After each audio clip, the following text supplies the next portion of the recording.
Muy bien, buenas tardes. Hoy vamos a tocar un tema sobre el primado de Pedro, para ver si los hermanos evangélicos tienen algún tipo de razón con sus dichos. Lo que vamos a hablar hoy es del llamado, del llamado incidente de Antioquía, con el discurso de San Pablo contra San Pedro, a que dio lugar, ¿verdad? Bueno, parece a primera vista una grave dificultad contra el primado de San Pedro. No es pues de maravillar de que los hermanos evangélicos hayan querido sacar partido de esta dificultad, ¿verdad? Que han exagerado contra la tesis católica del primado de San Pedro. Sin embargo, una mirada de cerca y bien profunda, esa dificultad se desvanece, más aún se convierte en argumento positivo, más eficaz todavía de todo lo que ya habíamos dado antes, los apologistas que están en los grupos, yo tuve, se favorece de la tesis católica. Vamos a demostrarlo. Tenemos que primero entrar en el contexto. Vamos a mostrar el pasaje en el que San Pablo, o sea, del incidente de Antioquía. Dice el apóstol: mas cuando vino Cefas a Antioquías me opuse a él abiertamente, porque era culpable. Porque antes que viniesen ciertos hombres de parte de Santiago, comía con los gentiles, mas cuando vinieron se retraía y se retractaba de ellos, también a los de la circuncisión. Les imitaron en esta simulación también los demás judíos, tanto que el mismo Bernabé se dejó arrastrar a esta simulación. Mas cuando vi que no andaban a las derechas conforme a la verdad del Evangelio, dije a Cefas, en presencia de todos: si tú, judío como eres, vives a lo gentil y no a lo judío, ¿cómo fuerzas a los gentiles a judaizar? Eso lo pueden encontrar en Gálatas 2, del 11 al 14. Antes de analizar este pasaje, conviene notar dos cosas. Primeramente, algunos antiguos pretendieron que el Cefas de quien se hablaba no era San Pedro, o bien que la actitud de San Pablo no fue de seria oposición, ¿verdad? Sino fue como una especie de comedia ya previamente acordada con el mismo San Pedro. Sin dudas, estas hipótesis cortarían ya de raíz la dificultad, pero no las admitimos.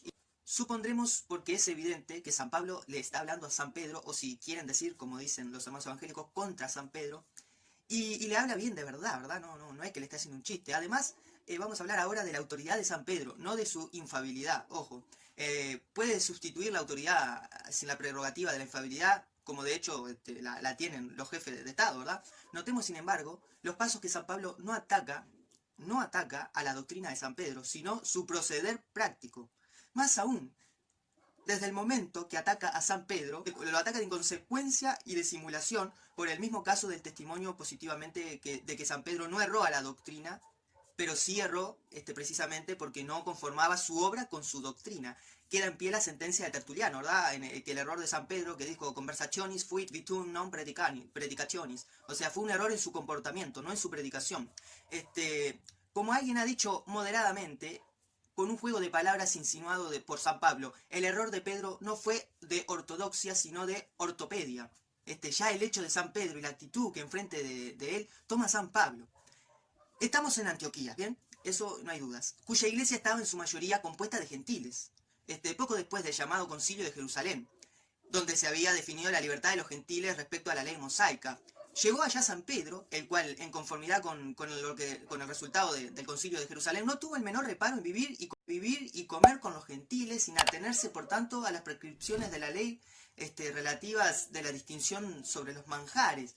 Mas he aquí que llegan judíos, ciertos emisarios, verdaderos o supuestos, de Santiago y Pedro, temiendo a los de la circuncisión, se fue retirando de trato con los gentiles. En efecto, de este mederoso retiramiento fue desastroso. ¿Por qué? Bueno, todos entendieron sin duda que Pedro obraba no por convicción, sino por debilidad, o por mal entendida condescendencia, ¿verdad? Su actitud era, como dice San Pablo, una simulación, o según la fuerza de la palabra en el original, que dice hypocrisis, o sea, una hipocresía, una especie de comedia. Y sin embargo, esta simulación arrastró a los demás judíos, y lo que más maravilló y le dolió a San Pablo es que también arrastró al mismo Bernabé, su compañero de apostolado hasta entonces entre los gentiles, el que en Jerusalén tanto y tan bien había trabajado por la liberación de los gentiles del yugo de la ley mosaica. Este retraimiento de Pedro, de Bernabé y de todos los judíos, además de ser sumamente doloroso para los gentiles, ponía en serio peligro la verdad del Evangelio y la paz de la unidad de la Iglesia. Terrible fue, sin duda, el conflicto creado por la simulación de Pedro, ¿verdad? Pero nos preguntamos, ¿qué fuerza tan avallazadora tendría esa simulación de Pedro para arrastrar en pos de él a todos los judíos y hasta el mismo Bernabé? Vale la pena reflexionar un poco sobre este fenómeno, ¿verdad? A primera vista tan extraño, porque si examinamos, este examen nos dará una de las pruebas más eficaces y convincentes del primado de San Pedro, reconocido y acatado por todos, así como los judíos, los gentiles. A ver, la iglesia de Antioquía estaba compuesta principalmente por gentiles, gozosos con el reciente decreto del Concilio de Jerusalén, ya la presencia de Pedro en esta iglesia de los gentiles no deja de ser significativa entre ellos. Al principio Pedro se comporta como uno de ellos, ¿verdad? Como uno más, sin preocuparse de nada, de las prescripciones mosaicas ni nada de eso. Y como Pedro, los demás judíos que vivían en Antioquía. La temida simulación de Pedro, si Pedro hubiera sido simplemente un apóstol más, hubiera suscitado los enojos, las protestas, los reclamos de los gentiles y nada más. A Pedro le tocaba entonces retractarse y retirarse de al lado de los gentiles y de la ciudad. Y sin embargo pasa todo lo contrario. Los gentiles callan, los judíos lo imitan y hasta el mismo Bernabé se desmiente a sí mismo. Bernabé, además Pedro no había pronunciado ni una sola palabra para exhortar a los demás a que siguieran su ejemplo. No amenazó con ser anatemas, no, nada. No defendió su modo de proceder. Solo su ejemplo negativo, tímido, simulado, contradictorio, irreflexible, ¿verdad? Fue, como dice San Pablo, una coacción moral que forzaba a todos a judaizar.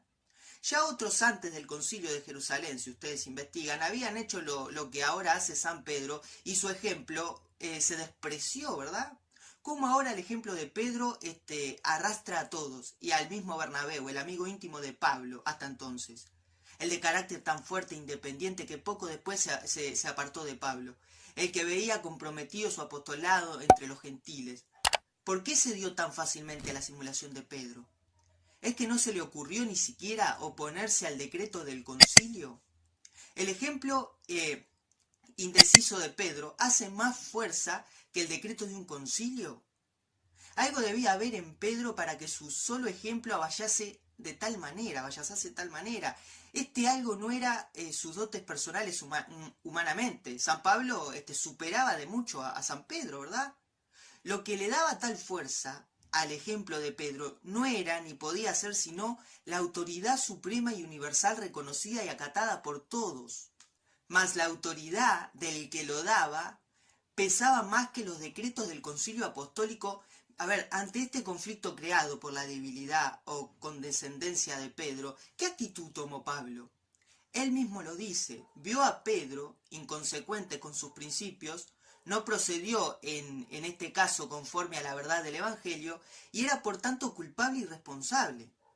Por esto se le opuso abiertamente. A esta actitud leal y decidida responde con su maravilloso discurso, con el cual se propuso solucionar el peligroso conflicto.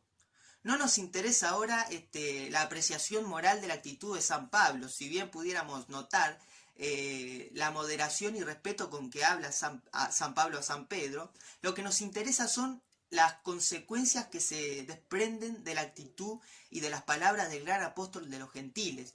Nadie que conozca a San Pablo, aun si fuese solo leído por las epístolas de Gálatas, dudará de la perspicacia y de su inteligencia en hacerse cargo de los hechos y de las personas, ni menos dudará de la noble franqueza y resolución en decir lo que él siente.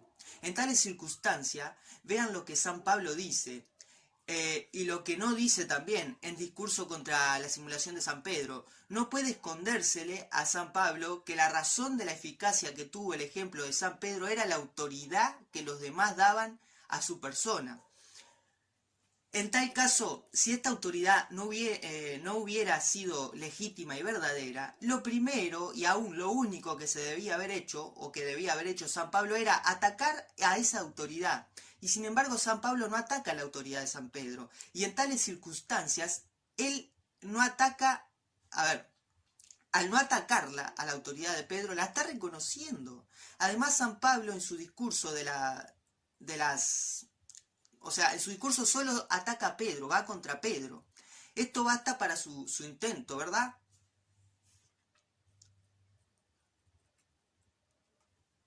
O sea, fallan todos, y Pablo solo va a Pedro. No se dirige a los demás para refutar a Pedro, ¿verdad?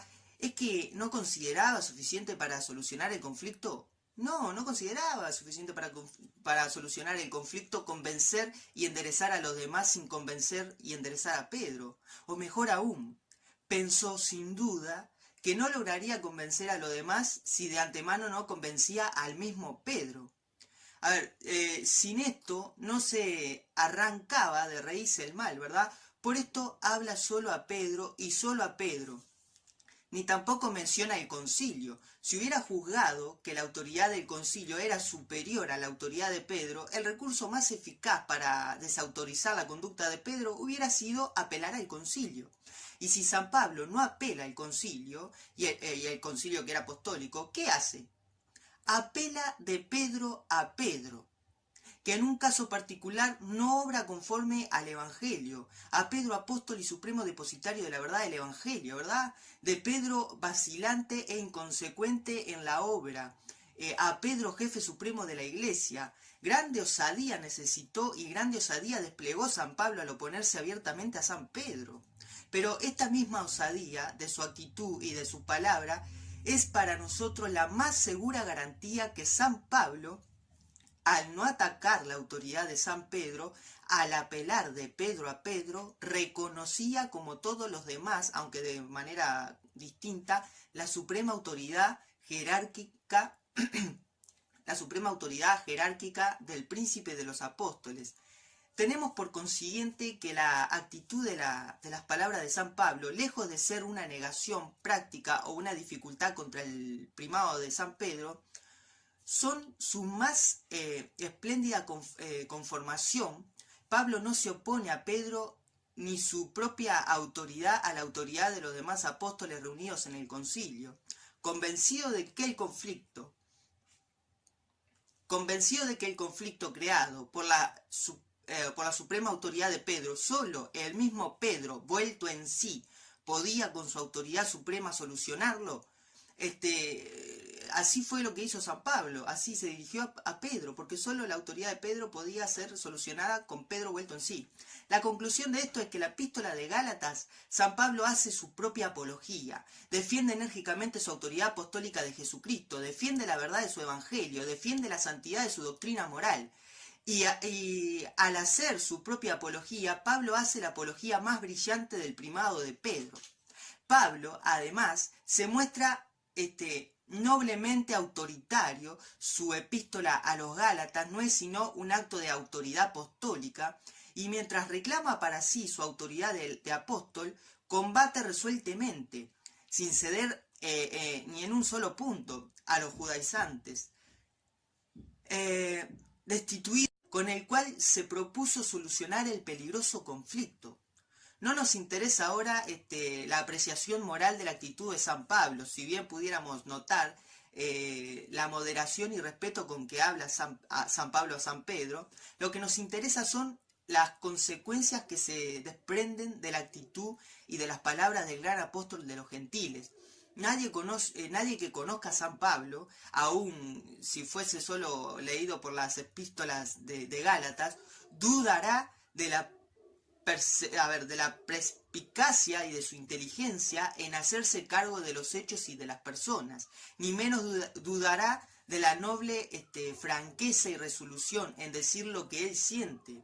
En tales circunstancias, vean lo que San Pablo dice, y lo que no dice también en discurso contra la simulación de San Pedro. No puede escondérsele a San Pablo que la razón de la eficacia que tuvo el ejemplo de San Pedro era la autoridad que los demás daban a su persona. En tal caso, si esta autoridad no hubiera sido legítima y verdadera, lo primero y aún lo único que se debía haber hecho, o que debía haber hecho San Pablo, era atacar a esa autoridad. Y sin embargo, San Pablo no ataca a la autoridad de San Pedro. Y en tales circunstancias, él Al no atacarla a la autoridad de Pedro, la está reconociendo. Además, San Pablo en su discurso esto solo ataca a Pedro, va contra Pedro. Esto basta para su intento, ¿verdad? O sea, fallan todos, y Pablo solo va a Pedro. No se dirige a los demás para refutar a Pedro, ¿verdad? ¿Es que no consideraba suficiente para solucionar el conflicto? No consideraba suficiente para solucionar el conflicto, convencer y enderezar a los demás sin convencer y enderezar a Pedro. O mejor aún, pensó sin duda que no lograría convencer a los demás si de antemano no convencía al mismo Pedro. Por esto habla solo a Pedro y solo a Pedro.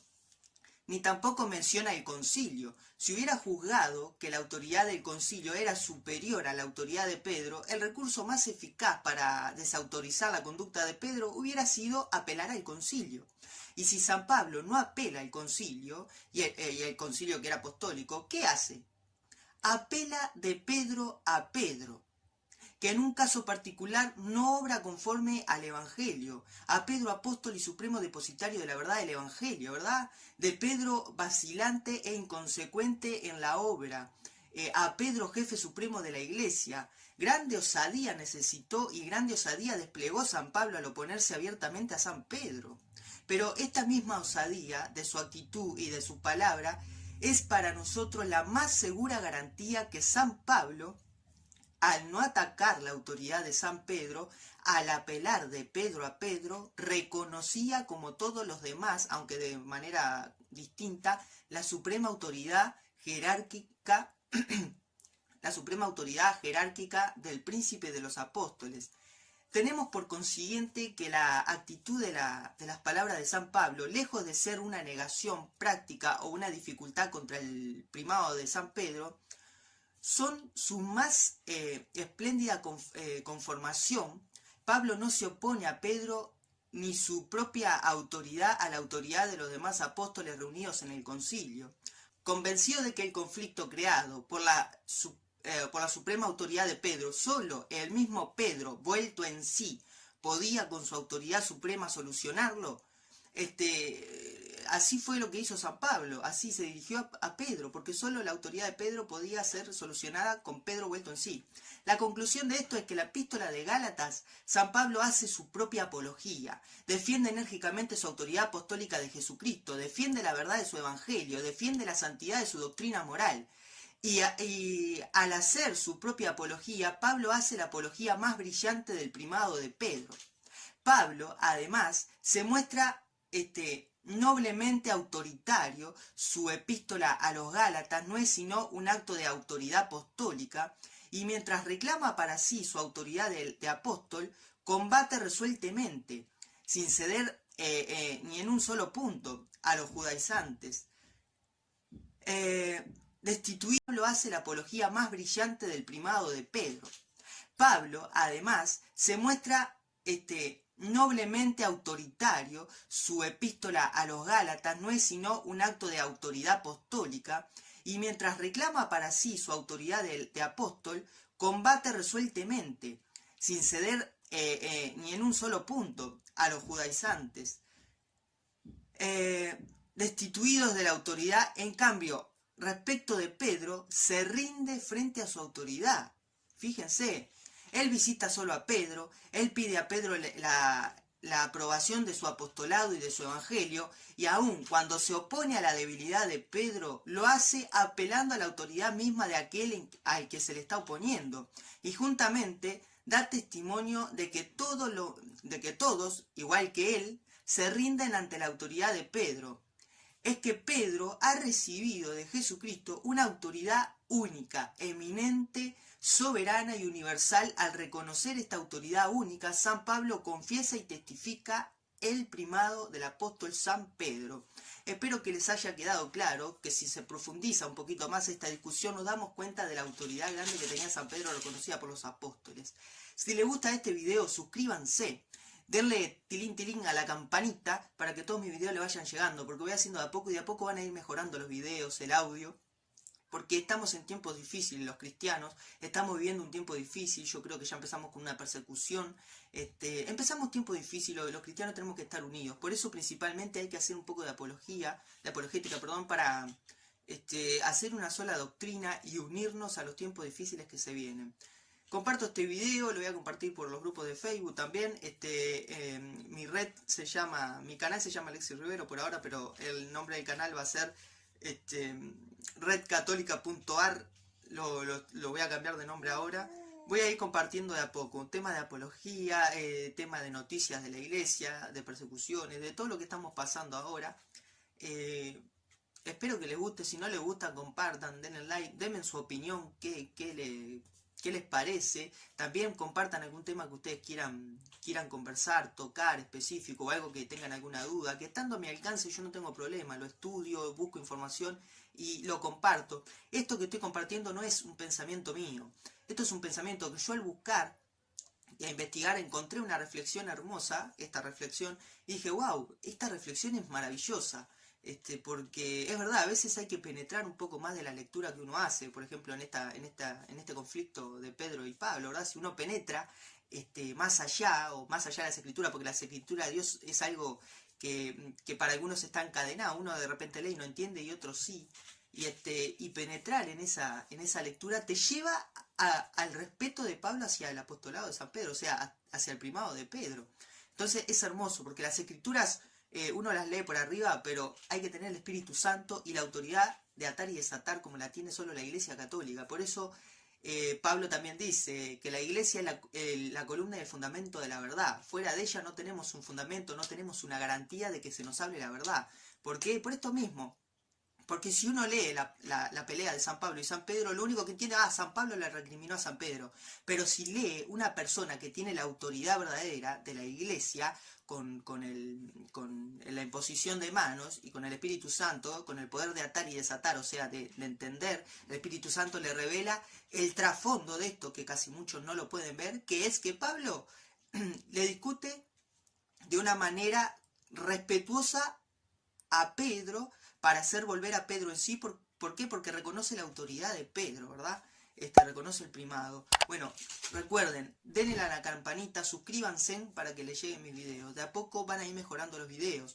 Voy a tratar de ir mejorando la visualización, el audio, pero para comenzar y para entender, un cristiano, recordemos que las cartas de los evangelios aparecieron en papiros, todos destrozados, casi tuvieron que poner pedacito a pedacito. Lo que importa es el contenido, ¿verdad? Bueno, nos vemos en la próxima.